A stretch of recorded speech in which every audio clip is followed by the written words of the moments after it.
پٹھان یا افغان جو زبان بولتے اور لکھتے ہیں وہ پشتو یا پختو کہلاتی ہے۔ اس وقت حتمی طور پر یہ نہیں کہا جا سکتا کہ یہ زبان کب اور کیسے پیدا ہوئی۔ عرصہ دراز سے ماہرین لسانیات اس مشکل مسئلے کو حل کرنے کی فکر میں تگدو کر رہے ہیں۔ اس وقت تک اگر کوئی نتیجہ نکل سکتا ہے تو صرف اس قدر کے ماہر لسانیات مسٹر گریرسن کے قول کے مطابق سب ہی اس پر متفق ہیں کہ اس زبان کا تعلق ایران کے مشرقی علاقے کی زبانوں سے ہے۔ بعد میں چل کر اس پر دوسری زبانیں اثر انداز ہوتی نہیں ہیں یا یہ زبانیں دوسری زبانوں کے الفاظ اپناتی رہی، لیکن اس سے سوائے اس کے کہ زبان کی قدامت کا پتہ چلے، یہ سوال پھر تشنا جواب رہ جاتا ہے کہ یہ کب اور کہاں پیدا ہوئی۔ تلاش و تجسس کی راہیں ہر وقت کھلی رہتی ہیں اور ان راستوں پر چلنے والوں کے لیے ان کے دروازے کبھی بند نہیں ہوتے۔ چنانچہ اس فیصلے کے بعد کہ زبان پشتو یا پختو کا تعلق ایرانی زبانوں سے رہا ہے، متلاشیان حقیقت نے اپنا سفر جاری رکھا۔ نشیب و فراز سے بے نیاز ہو کر وہ قدم آگے ہی آگے بڑھاتے گئے، تاکہ اب دور حاضر کے محققین اس نتیجے پر پہنچ چکے ہیں کہ اس زبان کی اساس و بنیاد قدیم ترین زبان اوستا پر قائم ہوئی تھی، اور اوستا ہی کو اس سے متعلق سمجھنا چاہیے۔ اور محققین کے قول کے مطابق پشتو زبان ایک طرف ایرانی اور دوسری طرف ہندوستانی فضا سے متاثر ہو کر ایک درمیانی زبان کی حیثیت میں نظر آنے لگتی ہے۔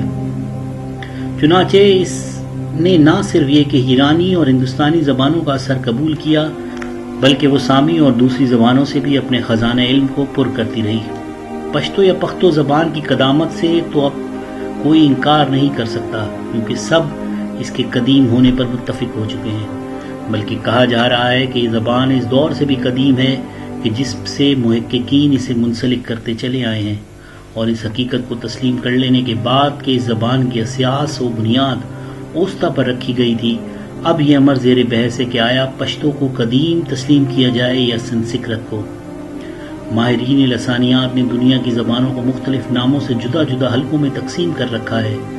اس تقسیم کی وجہ سے پشتو یا پختو کو اس کے الفاظ اور اس کے تلفظ اور اس میں استعمال کی وجہ سے ایرانی یا انڈو ایرانی برادری میں جگہ ملی اور اس کی قدامت کو تسلیم کر لیا گیا، تو لازماً اس قوم کو بھی جو یہ زبان بولتی ہے بہت ہی قدیم تسلیم کرنا پڑے گا۔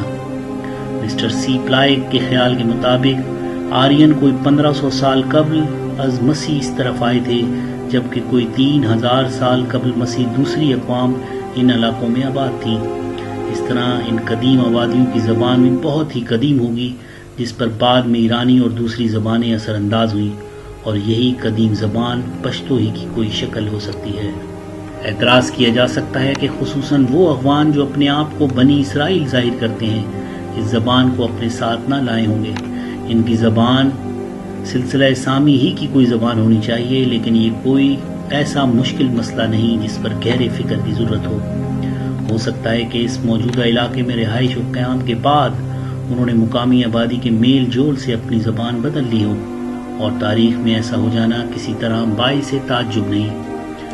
مثال کے طور پر آج پاکستان میں ہزاروں لاکھوں عرب، افریقیائی، ایرانی اور افغانی یا پٹھان موجود ہیں، جن کے نسب اور نسل میں کوئی کلام نہیں۔ وہ تاریخی شواہد سے اپنے حسب و نسب پر فخر کرتے ہیں، حالانکہ وہ عربی، افریقی، فارسی یا پشتو کا ایک لفظ تک نہیں جانتے۔ پٹھان خاندان میں جنہوں نے ہندوستان کے مختلف مقامات پر اپنی حکومتیں قائم کی، آج ان کی اولاد اپنے اجداد پر فخر کرتے ہوئے پشتو کا ایک لفظ نہیں بول سکتی۔ تو کیا زبان کی اس عدم واقفیت کی وجہ سے ہم ان کے حسب و نسب یا نسل سے انکار کر سکتے ہیں؟ اس سلسلے میں اس حقیقت کو بھی نظر انداز نہ کرنا چاہیے کہ خود پٹھانوں کے ساتھ بڑی کثرت سے غیر پٹھان قبائل آباد ہیں، جنہیں نہ خود پٹھان ہونے کا دعویٰ ہے، نہ ہی پٹھان انہیں اپنا ہم نسل سمجھتے ہیں، لیکن پھر بھی وہ لوگ پشتو زبان بولتے ہیں۔ پشتو ان کی مادری زبان بن چکی ہے اور ان میں کہ اکثر دوسری زبان جانتے ہی نہیں، تو کیا ان سب کو نسلاً پٹھان تسلیم کر لیا جائے؟ پھر یہ کچھ مسلمانوں پر ہی منحصر نہیں، پٹھانوں کے ساتھ ایسے غیر مسلم بھی آباد ہیں جو صرف پشتو کے سوا کوئی دوسری زبان نہیں جانتے، تو کیا صرف زبان کی وجہ سے ان سب کو پٹھان تسلیم کر لیا جائے؟ زبان کو نسل سے تعلق نہیں ہو سکتا۔